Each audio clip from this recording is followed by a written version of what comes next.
कोई भी निर्णय भी नहीं लिया गया है। तो सभी जो भी अभ्यर्थी इस प्रकार की सूचनाओं के संबंध में बोर्ड को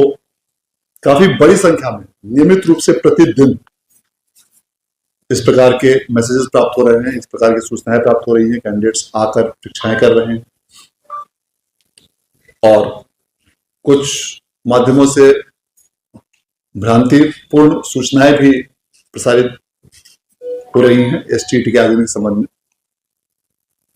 और इसके बारे में पूर्व में भी यह स्पष्ट किया जा चुका है कि अभी एसटीईटी का जो परीक्षा फल की घोषणा विगत नवंबर में की गई है, उसके पश्चात अभी वर्तमान में एसटीईटी के आयोजन का कोई भी निर्णय वर्तमान में अभी नहीं लिया गया है, क्योंकि एसटीईटी का आयोजन बिहार विद्यालय परीक्षा समिति द्वारा शिक्षा विभाग के निर्देशानुसार ही किया जाता है और इस संबंध में शिक्षा विभाग से निर्देश प्राप्त किया जाएगा और विभिन्न बिंदुओं पर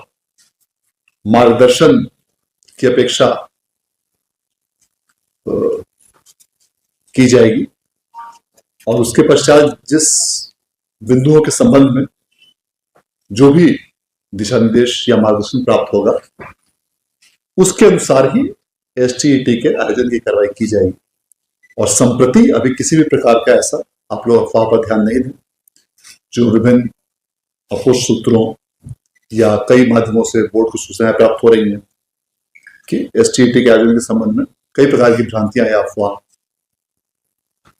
प्रचारित किए जा रहे हैं। सबसे महत्वपूर्ण चीज यह है कि ऐसे सभी भावी अभ्यर्थियों को यह सूचित किया जाता है कि ऐसी किसी भी सूचना या अपुष्ट खबर पर ध्यान नहीं दें। जब भी शिक्षा विभाग से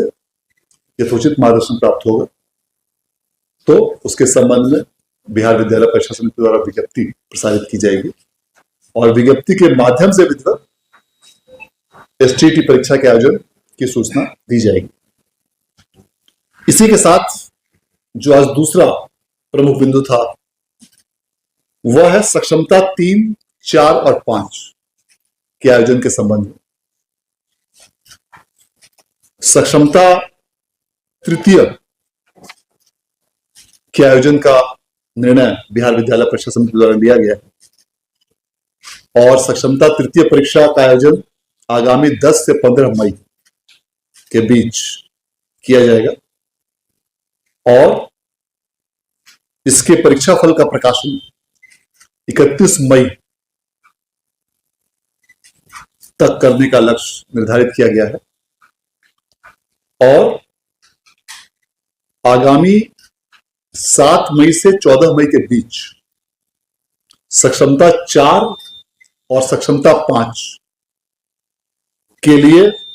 भी फॉर्म भरने की तिथि निर्धारित की गई है। जो भी अभ्यर्थी सक्षमता तृतीय के लिए आवेदन कर चुके हैं उन्हें सक्षमता 4 और 5 के लिए वर्तमान में फॉर्म भरने की आवश्यकता नहीं होगी, क्योंकि सक्षमता तृतीय का आयोजन 10 से 15 मई में किया जाएगा और इसका रिजल्ट 31 मई तक प्रकाशित करने का लक्ष्य रखा गया है।